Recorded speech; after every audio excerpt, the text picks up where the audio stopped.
President Mahama enei ne yiri ewo UN brofo bia wakọ keka wo ho no enye brofo kuma enye na kam ni nche Lordina te brofo sa a producer hwehwe voice no mame brofo bia Lordina akọ keka no wo ho nom no mummisa say under the constitution no me mako Supreme Court wabua say first ladies for no en omunye under article 71 Supreme Court wabua sa ubo sisia Kwame Bafo Abronye versus Attorney General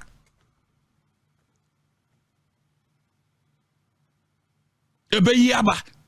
ama Supreme Court wabua say first ladies second ladies omunye under article 71 enei yatam sika ama Lordina President Mahama uwo UN ho Lordina so wo ho hwan Lordina ekono enye oman ni sika ne yede ne koy enye oman ni sika na de Lordina kopio UN ho a ene o tre brofu mu wo ho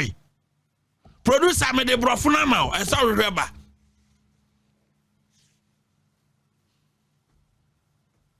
Ghana eneda due ya o wefo nsa no wa hwe odie yi o ene ya me no kasai no we are spending over $300,000 on Lordina Mahama our UN General Assembly ye misase sika toko no ane ne kunu adi tu kwan no enuru $20,000 ento mo se mo yi na di enti President Mahama so neda due mo ba yi na di ana eno na eda di say or mining democracy no are turning upside down. Na sa UN assembly ya omokoyi. Panyini bi wo NDC mu a mene ne ye fine. Ne ye neighbors. Ono na me di mani to ye. Enka me katre omo say enka sa UN General Assembly enka Ghana mu nkobi. Na se mo amunim ne to mo. Me catch mu prince sa panyini na mene ne ye neighbors awo NDC mu no ana me di mani to ye nanka UN General say wa man bebra o mu koduro ne ya pam mu kamegu Ghana ni mase flat kamu nkobi kamu beduru wa ye ba pam ka President Mahama onya kwanya e ma street bia wo UN General Assembly ho ka ho na obehu say ye bad boys Messi abawa hano from UN General Assembly one. You have no idea. Panyine na medina mama ni toye. Kami break mu down mamu dia ningwase baba tena fi. Mamu hu say opia nsuro mu okrom ha. Panyine na medima ni toye. Na me ye din na me pusia.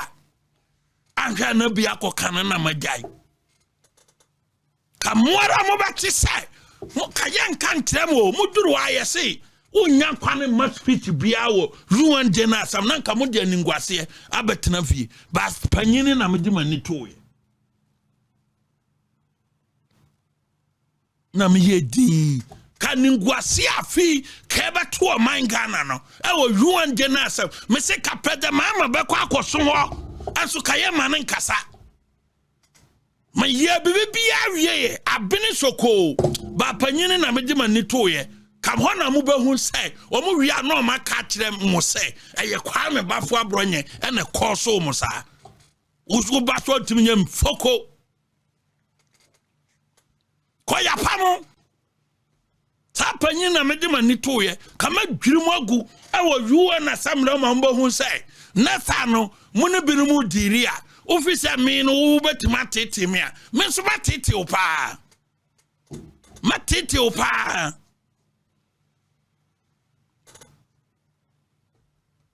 and on my Ghana yes spending $300,000 Lordina call UN Assembly no yes spending over $300,000 Assembly now corner $300,000 or money we are spending on her e man dey akọ enti eno so President Mahama yem faale petition ni anyina dia na ye bisa mo question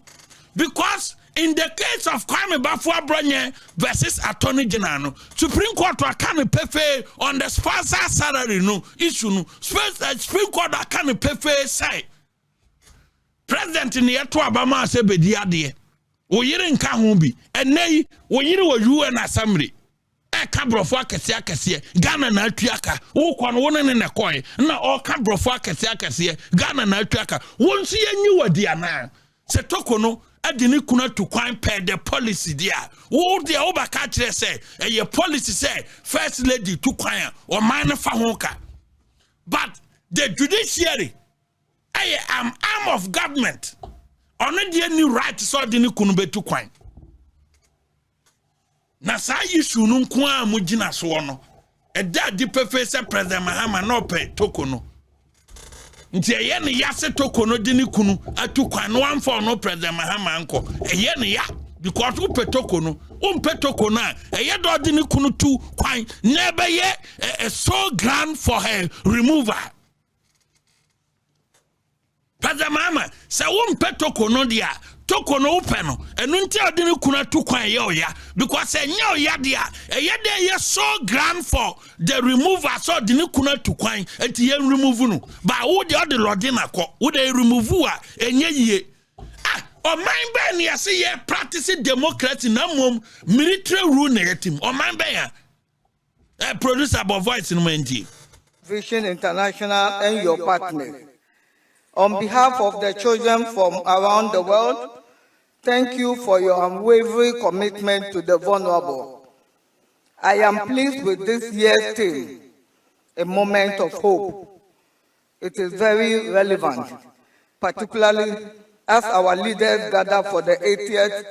UN General Assembly at a time when the global order is rapidly changing. We gather here from different nations and cultures, but we are united by our shared faith. Through prayer and collective action, we can create a world where every child is protected and empowered to achieve their full potential. To quote President John Dramani's words, the challenges facing our children today are immense, but they can be tackled through decisive leadership. Across the world, children are affected by conflict and humanitarian crisis. The UN estimates that hundreds of thousands of children are caught up in armed conflict. A significant number of children are in Africa, where they are robbed of their childhood, forced to fight, and go through terrible experiences. These are precious lives, destroyed by circumstances beyond their control. When nations fail to focus on policies that safeguard the home, strengthen communities, and nurture the youth, it is our children who suffer the most. When conflicts erupt, they are the ones who lose parents, siblings, homes, and dreams, and carry emotional scars that can last a lifetime. This is why this prayer service is so vital. It is a moment for us to pause, reflect, and seek divine intervention. It is a moment to collectively Usho mu face ya ya boka de ne ko wo da yi wadi enye yi yanko ada issues ne ya murmra. You see Ghana yesi e kondo producer bo President Mahama ne voice no osisi ye mistake at the NDC ba bo voice no mayenko osisi ye mistake the NDC ba bo voice no mayenko. Na me say yam from so na NDC transu bioma sebi ade ebesi ni say that you be baba beka say o man no ya ton nti obi anfa ne bag na mu fi Ghana hanko ebi say obi abeto na me say say young from Swa na NDC transfer bioma 7. Ade ebesi ni say that you be baba beka che say o man no ya ton nti obi anfa ne bag na mu fi Ghana hanko ebi say obi abeto na me say young from Swa na NDC transfer bioma 7. Ade ebesi ni say nje say yenton Ghana enipa na o kana asem na ono na edi so se NDC na te so ankoton Ghana na yete o man mu hanano wo ha na nipa timi kase o ye de ye kondo NDC ntie kofo maba obi oso oba obeton Ghana ye mfonso de NDC babiema a ono ana na edi animu waka kire mu say campaign mu no onyankopon honhom ebo wura animu Holy Ghost ebo wura President Mahama mu e ma pie firi nanum aka kire mo ka kire Ghana fo say e ma mu nya mistake emfa ne ma honhom konkom bo wura animu honhom konkom bo wura animu Emma adwempa na ekita na enye papa epie firi na numbai e wo sasem we no na enye President Mahama ana na ede ne pe account na mom konkon ana bowura ne mu akokasa sebe ya ye behu nipa na o pese ye frɛ no ababio no ye mfa tumi ma no biem no asem we pie firi na no enso Ghana fo ye si aso dene anti ede ne baba ene ede ne ba yo yate mo de ne ba ye ene onkwaton Ghana na adia abufu na se no yense Ghana fo biem e wo President Mahama nsam ni say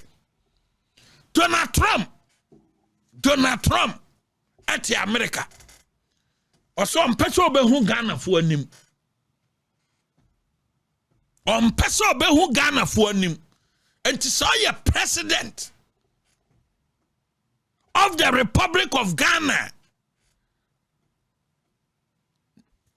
The first thing as so you say would be no man for woman within and outside Ghana. President Aduma ye just on Sanon say we are president here. Would be no man for woman within and outside Ghana. Nedikan Ghana for woman America Siciano. Kwan ben so na Donald Trump do binum faso. And Ghana for binum under Donald Trump administration entimin pie enkoye adwuma entimin wako free to say bad in wo honom no enkoye adwuma because mo tete udi hu agora immigration peke wa the next yini say ye do oba na Donald Trump no ti America ase ompe wo manfo o matu kwan akwakobo brade abafia abahwe yire ne ma abusuafo egu o mati no omo ye adwuma wa awomu e de aba abahwe omo Donald Trump so mpe o manim ahwe enti wo wasede ne sai wo badwene omo ho na obi a ompe Ghana fo anim ahwe no sa nipa no kofa widifo binum sai wo de agi omo wa ha na da bia no pagana fo enye koko enchichi bom entoso enfankomo ya di $6 million pay $6 million aton Ghana $6 million ya ton Ghana akoji enkrofo a Donald Trump fi say Africa no mo se fata na mo nse fata America President Mahama akoji atum aji o maba agreement no adana wonye no agreement no mu say sa wo se menyi sa ankrofo no de a ane wo nso gitum se Ghana fo e wo ho no enka ho e wo kuro no so utim ka sa kire Donald Trump na chese de mu bedie ene se mote dollar pampana na mu yira fi se mo da doma no amamuwa mote dollar mote se dollar cent kasa dollar no na mudi akire na mom nya temamufo a mosom mo within and outside Ghana and amodwene omo ho nti mo akwaje o maba mo se mo betima hwe omo Ghana fo a wo hye omo bo se wo ba ubeyi o mafiri ahokire mu no watima yi o mafiri mu no wakwa akogi bi aba be ka ho ne yesora no pa ye mansa ayi chibom aye milom pampa e de akwa akomo ama omo ba bi papa da na bro ayi sankrofo na Donald Trump so no omo ntimi ntina no anopa bia o man Ghana e de omo be kwa Lancaster Hotel no makodi breakfast papa bi continue na Ghana fo omutua tax a teacher for mutual tax, nurses for mutual tax, a garden for mutual tax, hairdressers for mutual tax, baba for mutual tax, no, almost no pa, Lancaster breakfast, no, Omunya bidi, no aqua fat, and Crawford Donald Trump on Palmo, na San Crawford, dear Sefata Africa. No aqua Jomana no pa. Yet the patra go a bankamu. Near you or mo yakwa form afro mo hotel edo maba Lancaster babia breakfast papa wo no maba didi peche ye wia no ma san koda anwumre yakofo no maba didi peche ye house mo e wo Africa because ye de betuma house Donald Trump a ono ewiase nyina wo mo wo facility chen obia no oso ntimi nhwe omo ba Ghana de oso betuma hwe omo because ukomphobia catcher say Jiawidifo na hwe omo na no ye nyinche komphobia catcher say Jiawidifo na hwe omo na no manyinche ubenyina che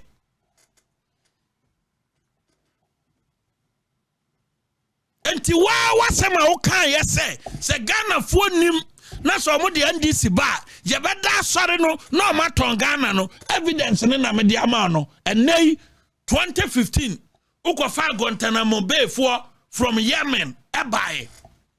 ema Supreme Court bua asem ne say ekwana a wode nkrofo ne bae no etia oman ne mra no wabu constitution ne so na oman bi aka President Mahama ontimi medi president biem because what they cannot take a decision be ema Supreme Court akase wabu constitution ne so enti obi a omu constitution so no ye nto aba mane medi president biem finito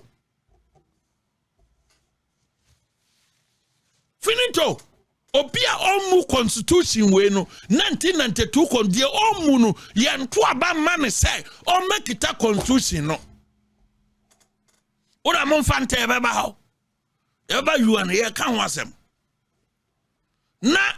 makwa jinkrofo ya begu ye so Ghana fo na wo share bo ene Ghana Statistical Service report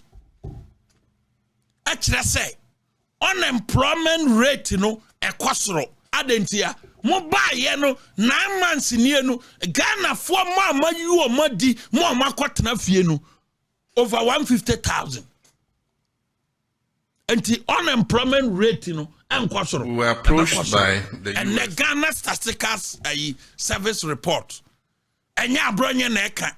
Ghana Statistical Service report say unemployment rate yede ekwasoro all because mobile yero and yema papa na nado ni bo mi aban ye no oh mo yo mu nyina di ama mo akotena fie mo mfa adwuma na mo fa no wo ma no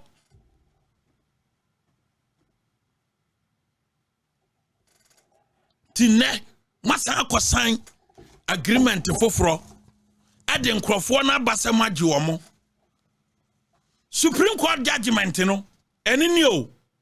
eye Mrs. Margaret Bamfo versus Mrs. Margaret Bamfo and Henry Nanabuachi plaintiffs